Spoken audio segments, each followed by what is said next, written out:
Alright, I am back with another Halo Infinite video, and this time I am not complaining about something. I am finally giving credit where credit is due because 343 has just made a really massive change to XP gains for the Battle Pass to the point where, like, I don't really know if they even need to do anything else. I think they should keep iterating on the system and implement some fixes to kind of encourage different forms of gameplay, and yet for the actual problem of very slow bad feeling progression in the Battle Pass, that I think is done at this point, just over 2 weeks since the game launched here. What they've done is they've increased the amount of XP you get from your first 6 games of the day by a huge amount.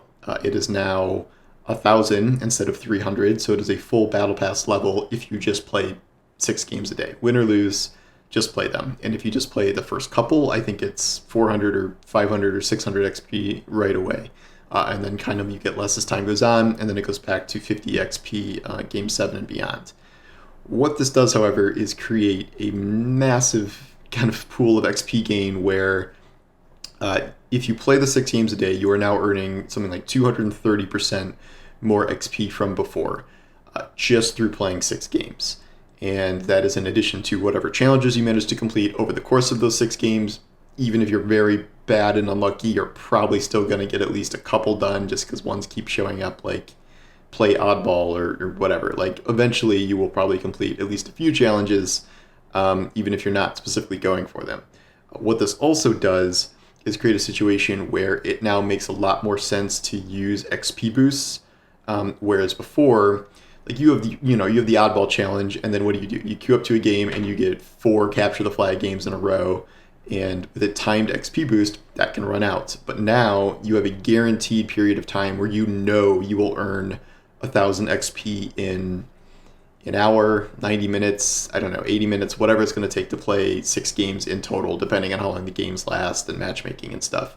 So you can feel free to kind of pop those boosts right at the beginning every day to guarantee yourself, close to 2,000 XP if you can get through as many of those 6 games as possible in like an hour worth of XP boosts. So those just got a lot more valuable. So this is kind of a double-edged sword where 343 is encouraging people to buy more XP boosts because of how much easier it is to use them now with this new system. And yet if you have XP codes from Monster or Mountain Dew or Doritos or whatever junk food brand is selling, is giving away XP codes, those are a lot more valuable than they used to be under the old system, where you would kind of have to just kind of hope and pray that you met the conditions to complete actual Battle Pass challenge requirements at the time. So this is going to dump just a massive amount of XP into the system where this is funny because like I can see where we are heading now. And I know we're going to get to the point probably a week or 2 after launch, months and months and months ahead of the end of the 6-month season, where because of how much XP is in this new system, and I don't think people even really understand how big of a boost this is yet, people are going to be hitting rank 100 pretty quickly. Like people who are just kind of playing a good amount normally were 20, 30, 40, 50 already, and then like the true grinders were already getting to the end by timing boosts right and things like that.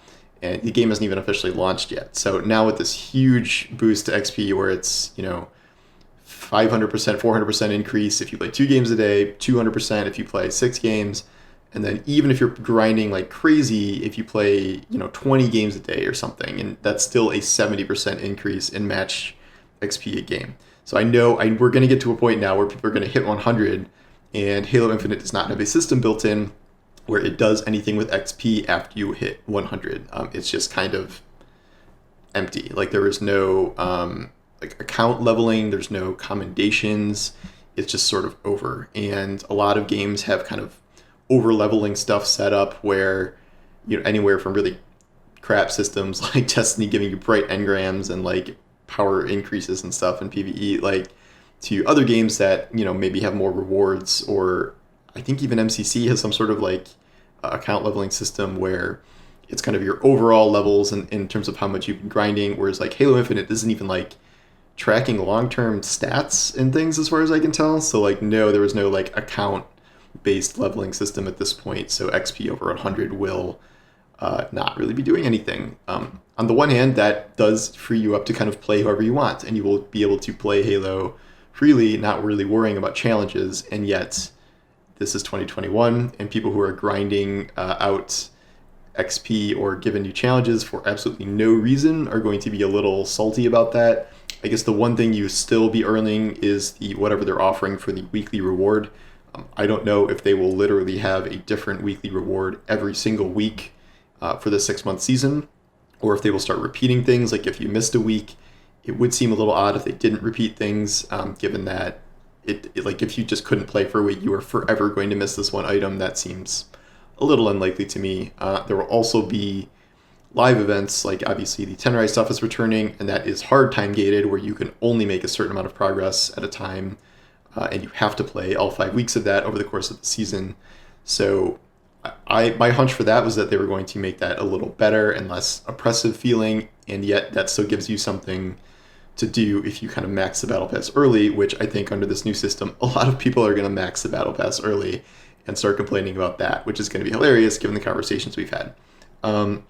I don't think they are done kind of fixing the challenge system. I still think everyone wants progression-based XP, even if that means like maybe nerfing the changes they just made or nerfing the amount of challenges or the amount of XP challenges give you.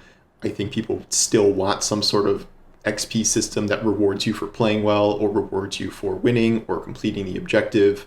Whereas right now it's, you can put up a 25-2 game and get the same amount of XP as someone who is, teabagging all game and goes 0-13. Like, I guess you wouldn't be teabagging anyone because no one would be dead if you didn't kill anyone, but you know what I mean. So I think they need a system to encourage that. They need to kind of fix how challenges work in conjunction with playlists. Whether that's fixing the challenges or fixing the playlists, I'm not sure. But like I said earlier, it is frustrating to get do this thing in this game type or even just play this game type. And then you're just at the mercy of, you could get 4, 5, 6, 7, 8 games in a row without getting that type of game at all. And then you're just, it doesn't feel like you're accomplishing anything and you have really no control over any aspect of that because of how playlists work. So that's something I think needs some work in that way. Some of the challenges are just still not great even outside of that. The one where you have to stop enemy killing sprees. So you're relying on enemies doing well in a match against you. You don't have control over so much of this stuff. So that's stuff I think they can continue to work on. They did say they're going to continue to iterate on challenges, but I really, really think that in terms of just speed, this is solved almost. I don't really see any more need for a speed increase after this, given how much XP this is going to be doling out. Maybe once seasons shift into a 3-month model instead of 6 months, then speed might be an issue again, because we'll see how long this takes, the quote, average player to finish and get their money out of. But this is a very good immediate change, and the issues that remain are kind of tying challenges to encouraging people to win and participate in objectives and perform well, as opposed to challenges now being either just show up or most of them are happen to get this mode or happen to get on a map with this gun, which I don't think is a good system. Outside of this, if we are talking about progression in general, one of the lingering issues will be to find a way to unlink armor cores from being as restrictive as they are with attachments and helmets and colorings and stuff, but that is a much larger scale issue that is going to take a lot of time to unravel. That is a system that is pretty, no pun intended, core to the game, and I think it's going to be very difficult to change a lot of aspects of that, given how armor cores currently work.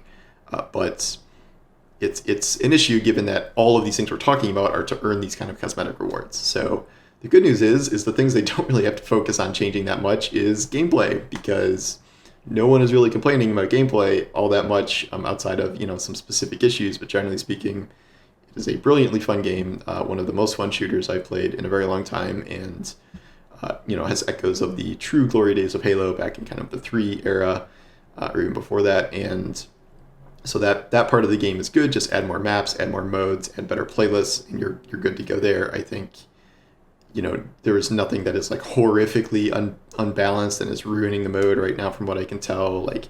People complain about grenade spam. People are going to complain about grenade spam in Halo till the end of time, but generally speaking, I think things are in a good state there. It's just figuring out this progression stuff, but I am very impressed with how fast they're moving on this stuff, even if it's like almost over buffing it, which this XP boost might be, because I think you're going to start seeing a ton of people finish the battle pass within the next few weeks here, and then we have like 5 months to go in a season, so that is going to prove its own issue at that point. So it's an interesting middle ground they have to walk here, creating a system that feels rewarding. I think starting off with a 6-month season is not great, because there is no way to make a 6-month season in a game that doesn't feel like it's dragging to a certain extent. Like, Destiny players are experiencing this right now. We just took like 2 months off essentially from the game.